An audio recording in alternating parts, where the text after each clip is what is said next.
Cómo descubrí la oscura doble vida de mi esposo adicto y logré proteger a mi hijo del peligro. Mi nombre es Emilia. Tengo 29 años y he estado casada con Armando, de 32, durante 7 años. Juntos tenemos un hijo maravilloso, Santiago, de 5 años. Nuestra vida, al menos al principio, parecía sacada de un cuento de hadas. Armando era mi roca, mi compañero, y un padre increíble para Santiago. Pero todo eso se desmoronó gradualmente hasta convertirse en un caos que nunca imaginé enfrentar. Los primeros 2 años de matrimonio fueron como un sueño. Ambos teníamos buenos empleos, compramos una hermosa casa en un vecindario tranquilo y comenzamos a construir lo que creíamos sería un futuro brillante. Cuando quedé embarazada de Santiago, Armando estaba eufórico. Leyó todos los libros de crianza posibles, pintó el cuarto del bebé y tomó licencia de paternidad para ayudarme durante los primeros meses. Era el tipo de padre que todos admiraban, dedicado, amoroso, presente. Mis amigas solían bromear diciendo que Armando había puesto el listón demasiado alto para los demás padres. Sin embargo, 2 años atrás noté pequeños cambios. Primero, Armando comenzó a llegar tarde a casa. Decía que estaba trabajando en un gran proyecto, y yo le creí. Después de todo, siempre había sido muy dedicado a su trabajo. Pero luego empezó a perderse la cena. Pasó a ausentarse de las historias para dormir de Santiago y finalmente, pasaba fines de semana enteros encerrado en su oficina. Pensé que estaba bajo mucho estrés laboral, pero la verdad era mucho más oscura. Todo se destapó el día que recibí una llamada inesperada de su jefe. Armando no solo había estado faltando al trabajo, sino que no cumplía plazos y llegaba completamente desprevenido a las reuniones. Me dijeron que iban a despedirlo. Cuando lo confronté, rompió a llorar y admitió que había estado apostando en línea durante las horas de trabajo. Prometió que no era algo serio, solo un pasatiempo que se le había salido de las manos. Me aseguró que encontraría un nuevo empleo rápidamente, pero eso nunca sucedió. En lugar de buscar trabajo, Armando pasó más tiempo apostando. Su excusa era siempre la misma: necesitaba recuperar lo perdido antes de postularse a algún empleo. Nuestros ahorros comenzaron a desaparecer. Primero pequeñas cantidades, luego sumas que nos dejaron con apenas lo suficiente para pagar las cuentas.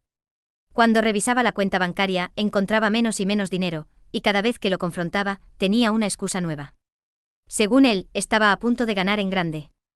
Para cubrir las facturas, tomé más clientes en mi trabajo y mis padres comenzaron a cuidar a Santiago después del preescolar. Mientras tanto, Armando se hundía cada vez más en su mundo de apuestas. Dormía todo el día, se quedaba despierto toda la noche y comenzó a descuidar todo lo demás.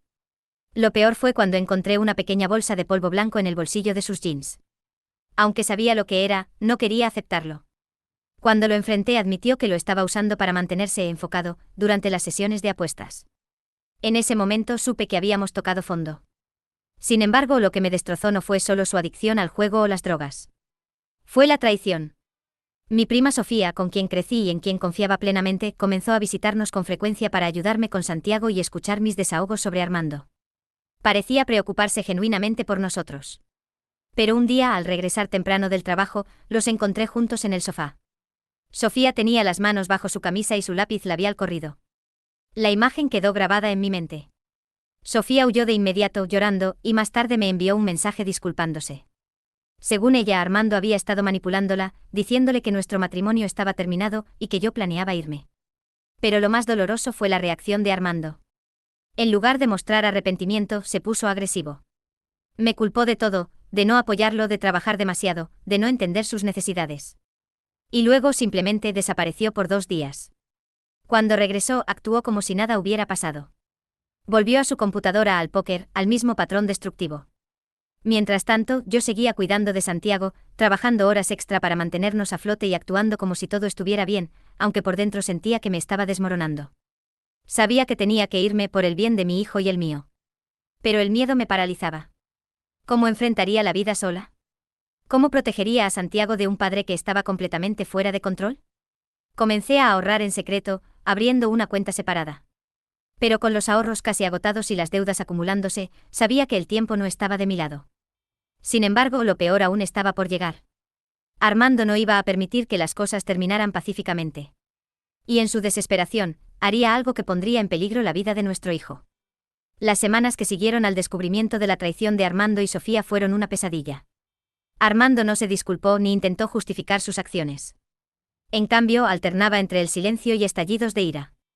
Yo trataba de mantener la calma por Santiago, pero sabía que era solo cuestión de tiempo antes de que las cosas empeoraran. Un día, mientras estaba en el trabajo, recibí una llamada de la escuela de Santiago. Su maestra sonaba preocupada, dijo que había notado que Santiago estaba más retraído últimamente, evitando a sus amigos y pasando mucho tiempo solo. Al escuchar esto me sentí destrozada. Todo lo que estaba pasando en casa claramente estaba afectando a mi hijo. Fue en ese momento cuando decidí que no podía esperar más.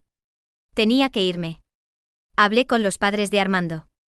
Ellos sabían que las cosas no iban bien, pero no estaban al tanto de toda la situación. Cuando les conté sobre las deudas de juego, las drogas y el comportamiento errático de su hijo, su madre rompió a llorar. Me confesó algo que nunca había mencionado antes: Armando había tenido problemas con el juego en su juventud. Durante la universidad, había perdido miles de dólares y sus padres lo habían rescatado, creyendo que sería la última vez. Prometieron ayudarme a mí y a Santiago, ofreciéndonos quedarnos en su casa mientras resolvía qué hacer. Era un espacio pequeño pero privado, y lo suficientemente lejos de Armando como para sentirme segura. Al día siguiente, mientras Armando estaba fuera, sus padres vinieron a ayudarme a empacar. Cargamos mi auto con ropa, juguetes y documentos importantes. Santiago estaba en la escuela, lo cual fue un alivio, porque no quería que presenciara lo que estaba pasando. Pero mientras cargábamos las últimas cajas, escuché el sonido de la puerta principal abriéndose. Era Armando. Su reacción fue inmediata y aterradora. Empezó a gritar, arrojando lo que encontraba a su paso: libros, fotografías, todo lo que pudiera usar para expresar su ira. Gritaba que no podía llevarme a su hijo, que no tenía derecho a alejarlo de él.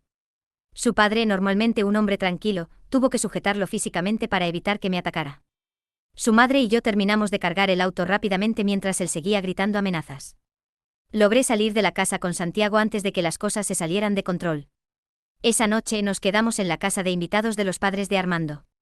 Mi corazón estaba acelerado y mis pensamientos eran un caos. Sabía que Armando no se detendría fácilmente. Santiago estaba en peligro y yo tenía que protegerlo a toda costa. Al día siguiente tomé medidas legales. Congelé todas las cuentas conjuntas, cancelé las tarjetas de crédito que él había abierto en mi nombre y contraté a un abogado para comenzar el proceso de divorcio y solicitar la custodia total de Santiago. Mi abogado me dijo que tenía un caso sólido: las deudas de juego, las amenazas, el uso de drogas y su comportamiento errático eran pruebas contundentes de que Armando no era apto para ser un padre. Sin embargo, lo que descubrí después me dejó sin aliento. Mientras revisaba su teléfono, que había dejado desbloqueado en la mesa, encontré mensajes que revelaban algo mucho más grave. Armando había estado planeando llevarse a Santiago. Había alquilado un apartamento en otro estado bajo un nombre falso y estaba en contacto con alguien que podía proporcionarle documentos falsos. Incluso había estado vigilando la escuela de Santiago para aprender las rutinas de recogida y horarios. Leer esos mensajes me hizo sentir un frío indescriptible. ¿Cómo alguien podía siquiera pensar en hacerle algo así a su propio hijo? Fui directamente a la policía y les mostré los mensajes. Ellos tomaron la amenaza en serio e iniciaron una investigación. Emitieron una orden de restricción contra Armando y comenzaron a vigilar la casa de los padres de Armando para asegurarse de que no intentara nada. A pesar de esto, Armando apareció en mi lugar de trabajo unos días después. Estaba furioso, gritando que yo era la culpable de todos sus problemas. Los guardias de seguridad tuvieron que intervenir y sacarlo del edificio. Mi jefe, que estaba al tanto de la situación, me permitió trabajar desde casa durante un tiempo para garantizar mi seguridad. Pero sabía que esto no era suficiente. Armando estaba desesperado y ya había demostrado que era capaz de cualquier cosa. Mientras tanto, Sofía me contactó nuevamente. Esta vez con lágrimas en los ojos me mostró mensajes de Armando en los que la amenazaba para que siguiera encubriéndolo. Le exigía que me convenciera de que todo era culpa suya, que él no había hecho nada malo. Aunque no podía perdonarla por lo que había hecho, sentí lástima por ella. Armando la había manipulado, al igual que a todos los demás. Las semanas que siguieron fueron un torbellino de emociones. La policía encontró pruebas adicionales en el auto de Armando: más drogas, dinero en efectivo y documentación que confirmaba sus planes de secuestro. Fue arrestado y acusado de posesión de drogas, amenazas y tentativa de secuestro. Cuando lo vi esposado, no sentí alivio, solo tristeza. Alguna vez había sido el hombre al que amaba, el padre de mi hijo, pero ahora era solo un extraño que había destruido nuestras vidas. Santiago no entendía del todo lo que estaba pasando, pero sabía que algo estaba mal. Cada noche me preguntaba cuándo volveríamos a casa o cuándo vería a su papá. Trataba de ser honesta, explicándole que papá estaba enfermo y que necesitaba ayuda para mejorar. Pero dentro de mí sabía que no podía prometerle que las cosas volverían a ser como antes. Armando estaba en custodia, pero el daño ya estaba hecho. Ahora mi prioridad era reconstruir nuestras vidas y garantizar que Santiago estuviera a salvo. Pero sabía que el camino por delante sería largo y lleno de desafíos. El arresto de Armando marcó el inicio de una nueva etapa, pero también trajo consigo una avalancha de emociones y desafíos legales. Fue acusado de varios delitos graves, incluidos intento de secuestro, posesión de drogas y fraude. La policía incluso descubrió que había estado involucrado en actividades más turbias de las que yo imaginaba, prestamistas clandestinos y deudas vinculadas a redes criminales. Aunque sabía que la situación era grave, escuchar esos detalles fue como volver a vivir la pesadilla una vez más. El juicio fue un proceso largo y agotador. Testifiqué sobre sus amenazas, sus planes para llevarse a Santiago y las veces que irrumpió en la casa de sus padres. Los mensajes de texto y las pruebas de sus planes fueron contundentes. Los abogados de Armando intentaron argumentar que su adicción lo había llevado a actuar de manera irracional y que necesitaba rehabilitación, no prisión. Pero el juez no mostró indulgencia. Al final, Armando fue sentenciado a 12 años de prisión, con posibilidad de libertad condicional después de 8 años si mostraba un buen comportamiento y completaba programas de rehabilitación en la cárcel. Cuando se dictó la sentencia, sentí un peso levantarse de mis hombros. No era alegría lo que sentía, sino una mezcla de alivio y tristeza. Al menos ahora sabía que Santiago y yo estaríamos a salvo, pero no podía ignorar la sensación de pérdida. Armando, a pesar de todo, había sido parte de mi vida durante años. Ahora, ese capítulo estaba cerrado de forma definitiva.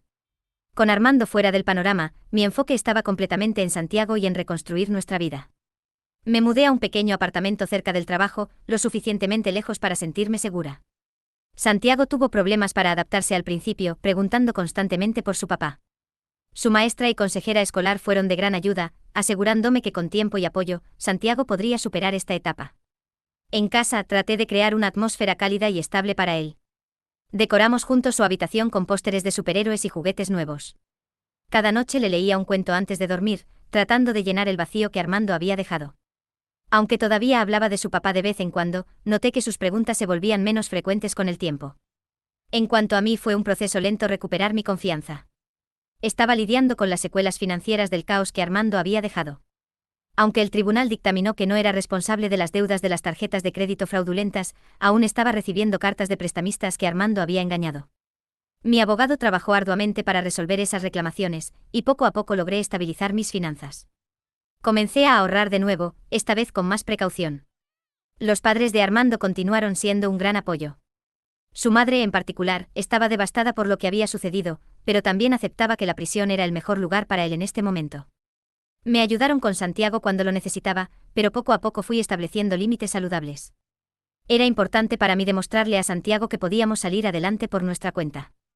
Después de varios meses, la vida empezó a sentirse más estable. Conseguí un ascenso en el trabajo que me permitió trabajar desde casa algunos días, lo que facilitó pasar más tiempo con Santiago. Incluso comencé a participar en un grupo de apoyo para padres que habían pasado por situaciones similares. Hablar con otras personas que entendían por lo que había pasado fue catártico y me dio nuevas perspectivas sobre cómo seguir adelante. A veces, todavía pienso en Armando. No porque lo extrañe, sino porque me pregunto si alguna vez encontrará la redención. Sus padres lo visitan ocasionalmente en la prisión, y me dicen que está participando en programas de rehabilitación. Dicen que parece estar arrepentido y enfocado en mejorar. Pero para mí, esas palabras no significan nada hasta que lo vea cambiar realmente, y no por mí, sino por él mismo y por Santiago. Hoy miro hacia adelante con esperanza. Santiago está creciendo feliz y saludable. Aunque sé que algún día querrá saber más sobre su papá y lo que sucedió, estoy preparada para contarle la verdad de una manera que pueda entender. Por ahora, me enfoco en ser la mejor madre posible para él. Este capítulo de mi vida, aunque doloroso, también me ha enseñado sobre la resiliencia y el amor incondicional que tengo por mi hijo. Sé que el futuro no será perfecto, pero estoy lista para enfrentarlo con valentía. Hemos superado la tormenta y ahora, por primera vez en mucho tiempo, siento que podemos disfrutar de días soleados. No olvides suscribirte y comentar si tienes una historia similar o algo que te gustaría compartir. Nos vemos en el próximo video.